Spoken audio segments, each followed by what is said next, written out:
To the naked eye, this looks like a light whiskey highball, but your brain is about to get confused because this golden liquid tastes exactly like a thick, creamy glass of Thandai. Purana maano, holi hai, but boring drinks peena, bilkul thanda scene hai.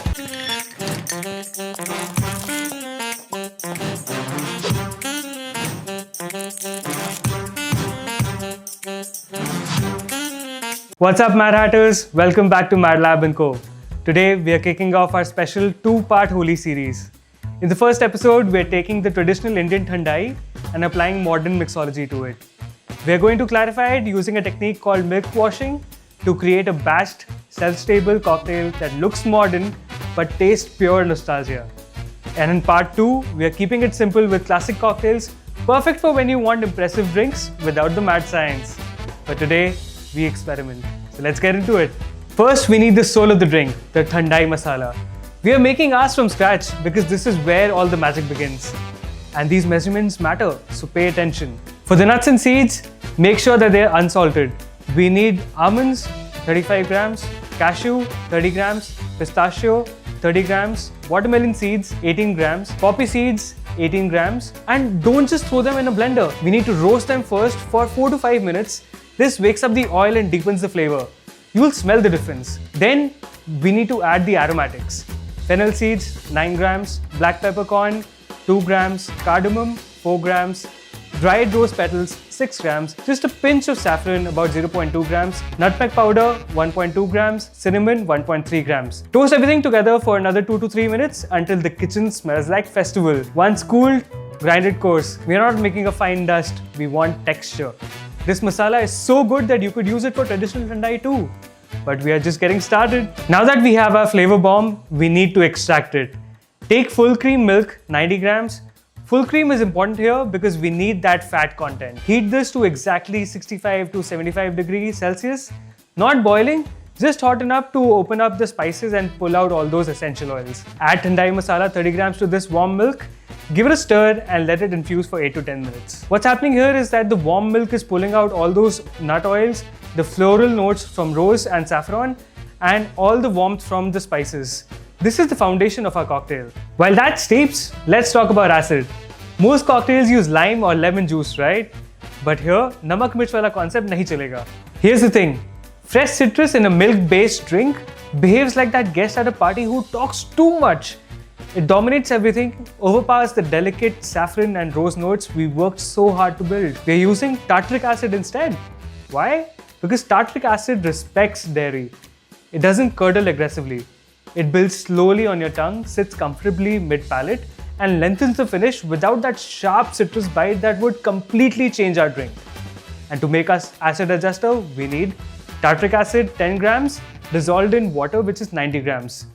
Mix until completely clear and store it in an airtight bottle. Simple, but game-changing. Infusion is done, the acid is done. Now let's turn this into a cocktail. In a pitcher, combine white rum 180 ml. We want the alcohol backbone, but we don't want that heavy molasses flavor of a dark rum fighting with our delicate saffron and cardamom. White rum lets our Thandai spices shine. Add simple syrup 75 ml. That's 1:1 ratio of sugar to water for sweetness. And finally, tartaric acid 35 ml. Mix it thoroughly. What we have now is perfectly balanced cocktail base, spirit, sweetness and acid, but we are about to transform it completely. Now for the magic, milk washing, also called milk clarification. Pour your alcohol and acid mix into the infused milk, not the other way around. Do it this way. I know what you're thinking. This looks like a disaster, but this is science at work and it's beautiful. The acid is curdling the milk protein, but these aren't just random curds. They basically scrub the drink clean. The milk protein binds all the harsh alcohol notes and any bitterness from the spices and excess tannins that would make the drink rough. We let it sit for 30 minutes. It's not just sitting there doing nothing, but those proteins are working, rounding out the flavors, smoothing everything down. And here's the best part. We're not reducing the alcohol strength at all. We're just removing the rough edges. What we'll end up with is crystal clear cocktail that's impossibly smooth, has a subtle creamy texture, but looks like it has nothing to do with milk. That's the magic of milk clarification. After 30 minutes of patience, it's time for the most satisfying part, turning this cloudy and curdled mess into liquid gold. I'm using V60 with a coffee filter paper, but first, this is important. Pass the mixture through a fine mesh strainer to catch all the big chunks. This makes the final filtration much cleaner and faster. Now, pour the strained liquid into the coffee filter paper. Let the gravity do its work. Just let it drip naturally. Don't press, don't rush. If the first few drops are cloudy, don't panic. That's completely normal. Just pour those cloudy drops back in the filter and let them pass through again. The curds actually form the filter bed that does the real clarification work. Look at that clarity. This is insane, right? From that curdled mess to this. This process gives you a drink that's shelf stable, crystal clear, and has this silky and almost creamy texture without any of the heaviness of the actual milk. Bottle this up and chill it for at least an hour.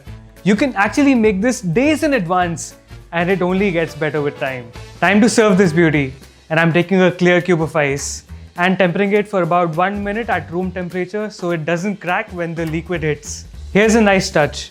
Pressing it onto a brass plate gives you this gorgeous designer finish on the ice. Small detail, but these details matter.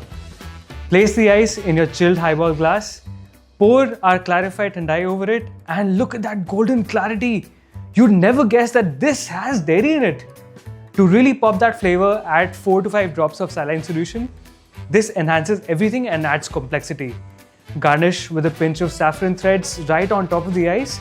It looks stunning and adds that authentic Thandai aroma. And for the final touch, a spray of kevra water on the glass. That floral festive aroma, that's Holi in a glass right there. Alright, the moment of truth.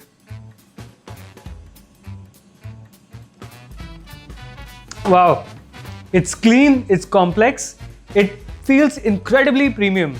You get all those traditional Thandai flavors, the saffron, the rose, the nuts, but the texture is so refined and smooth. This is how you impress your guests this Holi. Modern mixology meets Indian traditions. Make this batch ahead of time. It's stable for days, so you're not stuck bartending while everyone else is playing colors. That's the beauty of milk clarification. Now, if this felt a bit too Mad Lab for you, don't worry. In part 2 of this Holi series, we're going back to basics with some incredibly simple classic cocktails perfect for Holi party. Easy, quick, but still impressive. Hit subscribe so you don't miss that. Drop a comment and tell me, are you team traditional Thandai or team clarified Thandai? I want to know. Until next time, Holi hai! Cheers!